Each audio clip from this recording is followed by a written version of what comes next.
Hello and welcome to the late night news on Ndtv-Hindu. I'm Minal Shah. The headlines first. Nalini wants to take on Subramaniam Swamy in court over her premature release. Ndtv-Hindu has a copy of her telegram to the High Court. From autonomy to unitary status, LOYOLA College professors give a thumbs down to a new proposal. Our security conditions related to job, related to payment will be seriously affected. Yeah, it's a natural fear. That's why we need to have discussion with the authorities. It's meant to construct buildings for the rest of the state, but just look at the state of the PWD's own office and Ndtv-Hindu exclusive.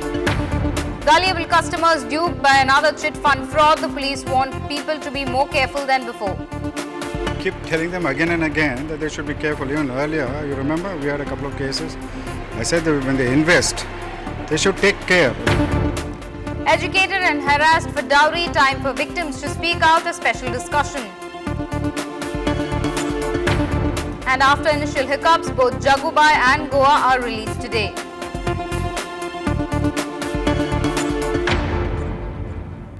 Our top story, Nalini Sriharan, the life convict in the Rajiv Gandhi assassination case, has sent a telegram to the Registrar General of the Madras High Court seeking permission to personally argue the case against her premature release. Now, if she is given the nod by the court, she will have to take on Janata Party President Dr. Subramaniam Swamy. Dr. Swamy has been opposing her premature release from the Vellore jail. The advisory board was reported to have recommended her release from the prison. Earlier, Dr. Subramaniam Swamy, President of Janata Party, spoke to us on the phone line, and this is what he had to say. First of all, under normal circumstances, any Indian citizen wants to represent himself or herself.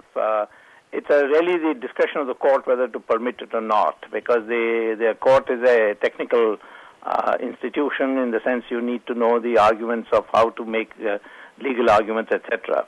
But in the case of Nalini, she is a convict, and as a convict, she is not entitled to the rights which every citizen, normal citizen, enjoys. And I cannot see how the court can agree to allow her to come on this pretext outside the jail and argue. I don't think she will be entitled to argue her own case. Well, it's been consistently ranked among the top colleges in India, but professors of LOYOLA College are a furious lot. There's a move to seek unitary university status for their autonomous college. That's something the professors fear may adversely affect their service conditions. It's close to the state's version of a deemed university. Preliminary efforts by LOYOLA College to get the unitary university tag has brought the college's professors out of the classrooms. They don't want the management to even discuss the proposal with the Tamil Nadu government. Our security conditions related to job, related to payment will be seriously affected. We also feel that the students may have to pay the higher amount of fee. We are also feeling that there could be trading of educational certificates for money. We also feel that there could be capitation fees. For these reasons, we have advised our management to totally neglect the concept of unitary university. The professors are worried about their jobs. As of now, their salary is paid by the government.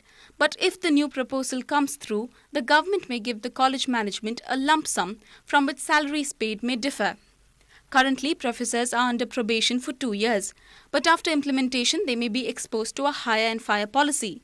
As of now, the retirement benefits include gratuity plus pension, but the professors may have to make do with gratuity alone. Also, with the government changing every 5 years, the policies of the unitary university may also change, leaving them in the lurch. The idea itself is in its nascent stage. If implemented, the college will be able to design its own courses, sign deals with foreign universities, and function independently.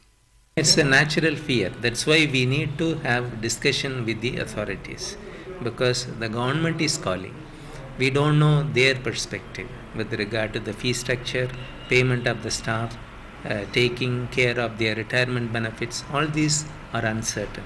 Therefore, we need to have discussion with them, and once they are in the line of what we think, then we go. Otherwise, we will not take it up.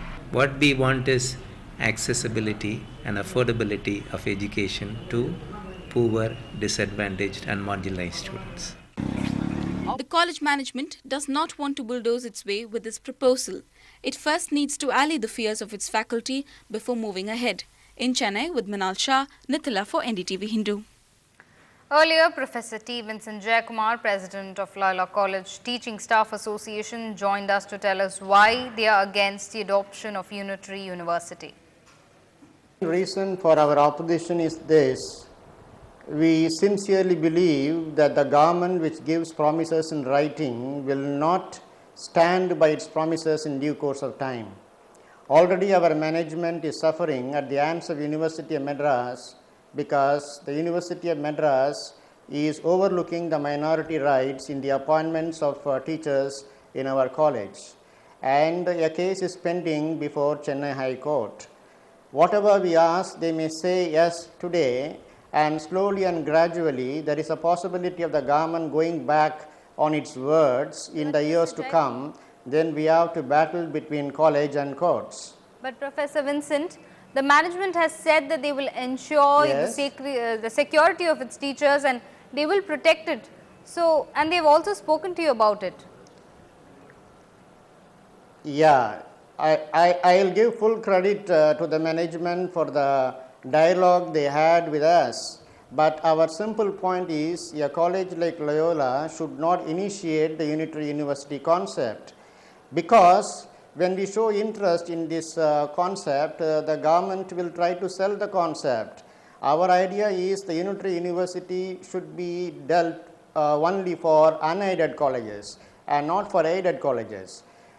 When it is given for the aided colleges, we sincerely feel in due course of time the government will cut the financial aid.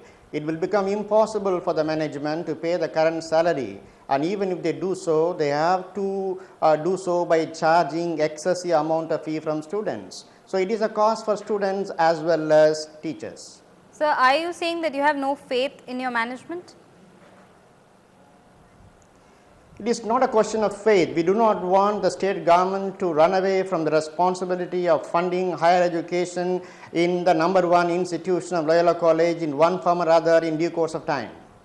Moving on, the Tamil Nadu government today clarified that it will only re-employ ex-government staff for middle-level posts like Deputy Tahsildar, Block Development Officers and Deputy Block Development Officers. Replying to a public interest litigation filed by an advocate at the Madras High Court, the Tamil Nadu government said that the middle-level post cannot be filled up through employment exchange. The affidavit further stated that these posts can only be filled up by those having experience in their service. The state government also assured the court that the government order to re-employ ex-servicemen will not affect employment opportunities. The state's Public Works Department needs to set its own house in order. Quite literally, the roof came down crashing in one of its own offices. Fortunately, this happened late last night when obviously no one was around. NDTV-Hindu's investigation reveals that most offices inside the PWD are heavily in a dilapidated condition. Ironic, especially since the PWD is the department that you can trust of taking care of your buildings. By the looks of it, a blast from the past. One of the old soldiers of Chennai's colonial architectural heritage, just about managing to sit on its foundation.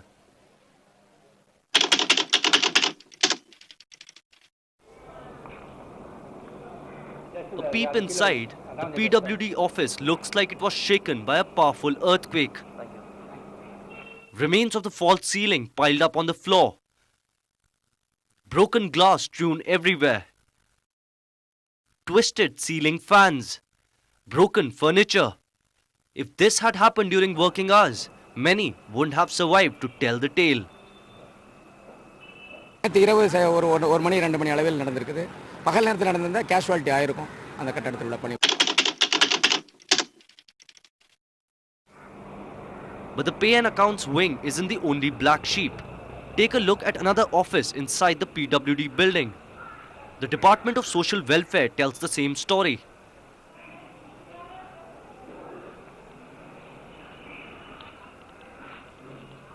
In silent corners, the building's falling apart. Debris keeps mounting on the floor. And look at the walls. This more than a century-old building looks like it's going to fall anytime soon.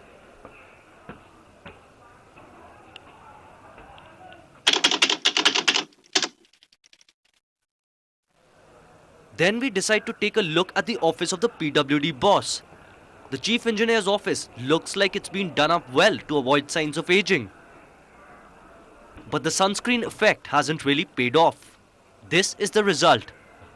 Huge cracks running right through the walls and into the foundation.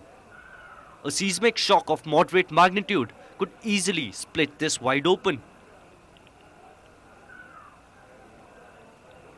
And moth-eaten wooden stairs adorn the entrance.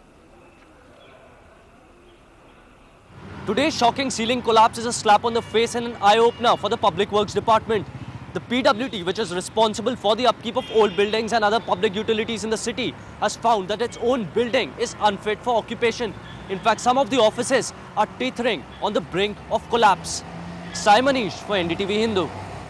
Lots more news and updates coming up on the other side. We'll be right back.